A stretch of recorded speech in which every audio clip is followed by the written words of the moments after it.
Yoshie Shiratori had a soup bowl, a rusted nail, and 11 months. The guards at Sapporo prison had 6 armed men, 24-hour surveillance, and absolute certainty that this cell was unbreakable. Every night they watched him through the slot in the door. Every night he stared at the ceiling. They thought he was studying the vents, looking for cracks, planning another climb. They laughed about it sometimes. They had reinforced every inch above his head. What they never did, not once in 11 months, was look beneath his bed. He was 40 years old. Death row. Sentenced to die for a killing he would later be cleared of. But by the spring of 1947, Yoshie Shiratori had already done the impossible 3 times. 3 different prisons. 3 different escapes. Each one more unthinkable than the last. And each time, Japan built him a harder cage. This is the story of how he broke out of all of them, and what finally stopped him wasn't a wall. It was a cigarette. Aomori Prison, 1936. Shiratori was 29, convicted of a murder he swore he did not commit. He said the police beat the confession out of him. The courts did not care. The guards cared even less. His cell was a concrete box. No heat. The bathhouse was a wooden bucket of cold water and a rag. But inside that bucket, wrapped around the handle, was a thin metal wire. Most men would not have noticed. Shiratori was not most men. He palmed the wire, tucked it into his waistband, and brought it back to his cell. Then he waited. Not days. Months. He memorized the guard rotations, who walked which corridor, how long the gap lasted between patrols. 15 minutes. Every morning at 6, there was a 15-minute window when no one passed his door. That was his margin. On the morning he chose, Shiratori picked his cell lock with that wire in under 2 minutes. He placed floorboards under his blanket to mimic a sleeping body. Then he walked out. 3 days later, starving and desperate, he was caught stealing bandages from a hospital in the same city. They added a life sentence to his name, and moved him somewhere worse. Akita prison was built for men like him. The cell had smooth copper walls, nothing to grip, nothing to climb. The ceiling soared above his head, and the only opening was a small skylight far out of reach. The guards were confident. For the first few weeks, Shiratori did nothing. He sat. He ate. He waited. But at night, when the corridor lights dimmed and the patrols stretched thin, he climbed. The copper walls were slick, but the cell was narrow enough that he could brace his back against one wall and his feet against the other, inching upward like a man inside a chimney. At the top, he found the skylight's wooden frame. It was old. It was beginning to rot. Every night he loosened it a fraction more. Splinter by splinter, week by week, the frame weakened. He chose a night in June of 1942 when a storm cracked open over northern Japan. Thunder shook the building. Rain hammered the roof. The guards could not hear their own footsteps. Shiratori peeled the frame away, squeezed through the opening, and dropped into the rain. He had been at Akita for 3 months. He ran to the one person he trusted, a guard named Kobayashi. Not all the men in those prisons were cruel. Kobayashi had refused to participate in the beatings. He had spoken to Shiratori like a human being. In his desperate arithmetic, that was enough. Shiratori showed up at his door, soaking wet, and asked for help. He wanted Kobayashi to speak on his behalf, to expose the torture, to help clear his name. Kobayashi listened. Then Kobayashi called the police. The betrayal did something to Shiratori that no wall or lock had managed. It taught him that kindness could be a trap. He would remember this lesson for 5 years, until a stranger on a park bench proved him wrong. They sent him to Abashiri. If you know anything about Japanese prisons, you know that name the way Americans know Alcatraz. The northernmost prison on Hokkaido. Winter temperatures dropped below -30 Celsius. The guards gave Shiratori summer clothes. They threw him into an open cell where the cold came through the bars like a living thing. When he protested, they beat him until he stopped. They fitted him with custom-made iron shackles, wrists and ankles, so heavy that a specialist with tools needed 2 hours just to unlock them for his weekly bath. The only opening in his cell was the food hatch in the door, a slot barely wide enough for a bowl to slide through. 3 times a day, a guard pushed a meal through that slot. Rice. And miso soup. Miso soup is salty. Extremely salty. And salt, given enough time, corrodes iron. Shiratori understood this. He began saving small amounts of soup every morning, not drinking, but carefully letting the broth drip onto his shackles. Onto the hinges of the food hatch. Drop by drop. Day after day. The guards saw nothing unusual. A prisoner spilling soup was not remarkable. But beneath that salt, the iron was weakening. Microscopic rust spread through the metal like a slow disease. 6 months. That is how long it took. 180 mornings of miso soup. 180 nights of testing the strength of his chains with the lightest possible pressure, feeling for the give, waiting for the moment when the metal would finally surrender. And then one night in August of 1944, during a wartime blackout that plunged the prison into complete darkness, the shackles broke apart in his hands. The food hatch was open. But it was impossibly small. A bowl could fit through it. A forearm. No human body. The guards had measured it specifically to prevent passage. Shiratori had measured it too. He knew his shoulders were too wide.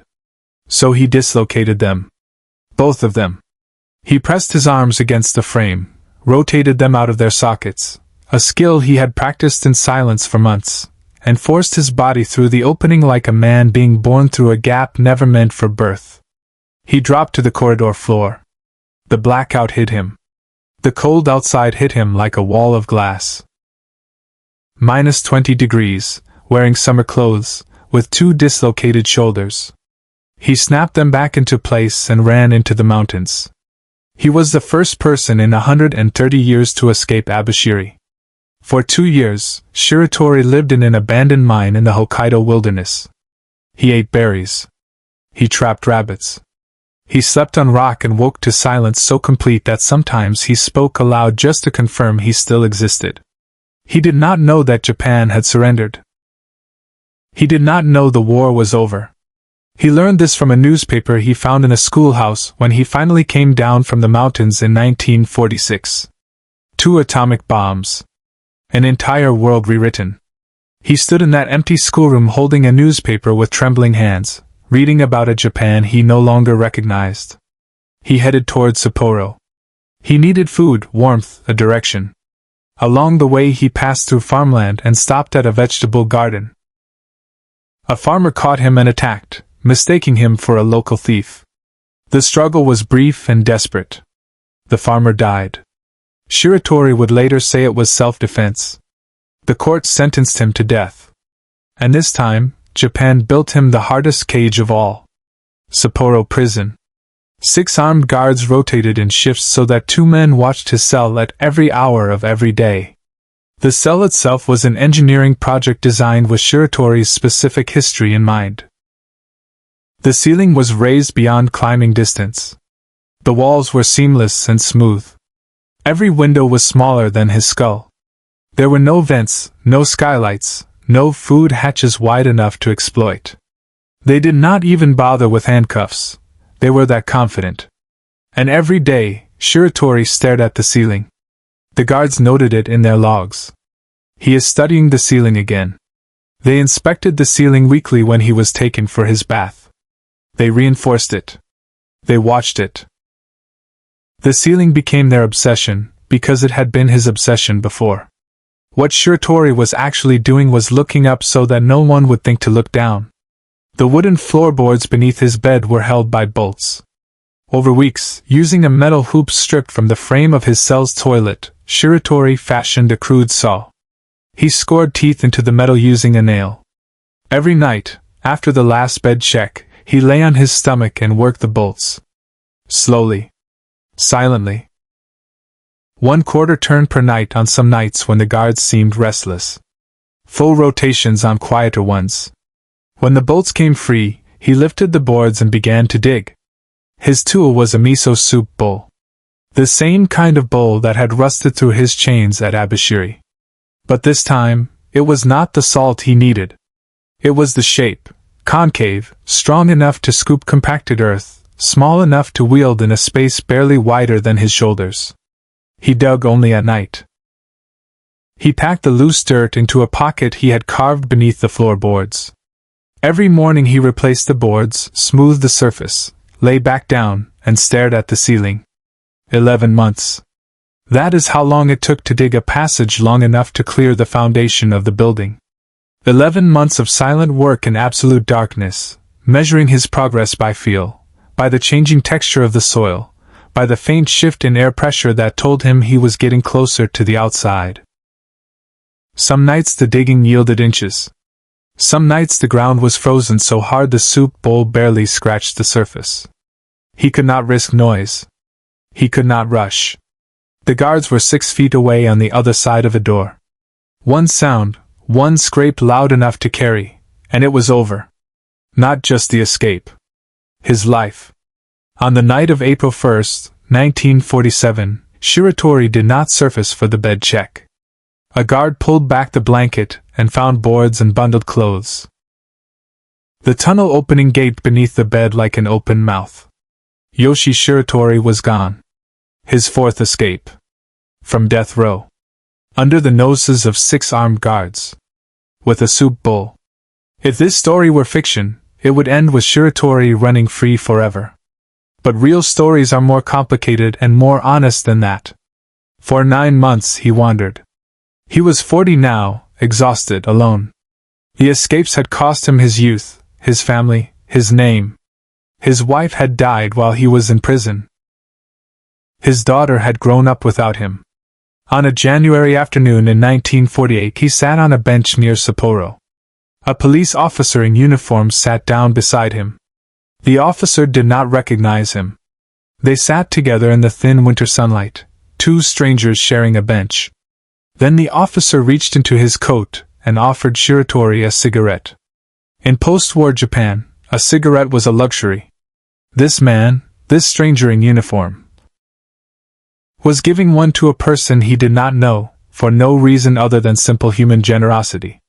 Shiratori took the cigarette. He smoked it slowly. He thought about Kobayashi, the guard who had betrayed him. He thought about every uniform that had ever hurt him, every hand that had struck instead of helped. And here was a man in the same uniform, offering a small kindness with no expectation attached. Shiratori finished the cigarette. Then he said quietly, "My name is not Kimura. My name is Yoshie Shiratori.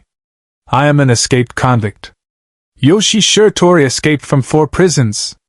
He outsmarted locks, walls, copper, iron, ice, and darkness. He corroded metal with soup and dug through the earth with a bowl. If one man's refusal to stay caged can keep you watching this long, subscribe, because there are more stories down there, buried in places nobody thought to look. The court asked him why he kept escaping. Shiratori's answer was simple. He said he escaped because the guards did not treat prisoners as human beings. Not because he loved freedom more than other men. Not because he was smarter or braver. Because the cruelty left him no choice but to refuse. When they treated him fairly at Fuchu, the escape stopped. The locks did not hold Yoshie Shiratori. Decency did. His daughter visited him once after his release. He had not seen her since she was a child.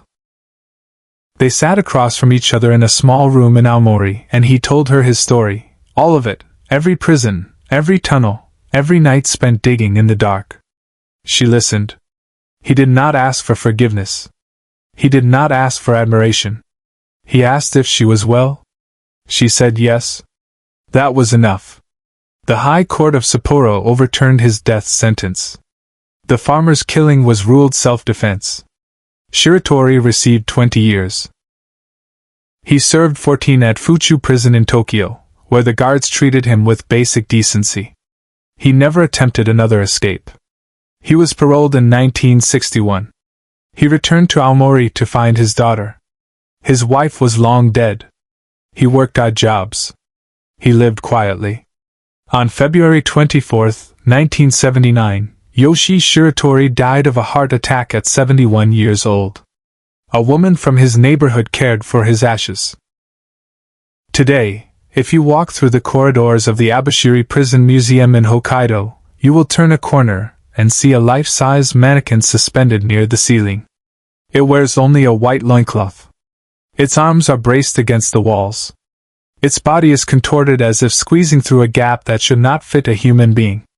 There is no plaque that explains what it felt like: the cold, the dislocated shoulders, the darkness, the sound of guards breathing on the other side of the door. The mannequin just hangs there, frozen in the act of becoming free.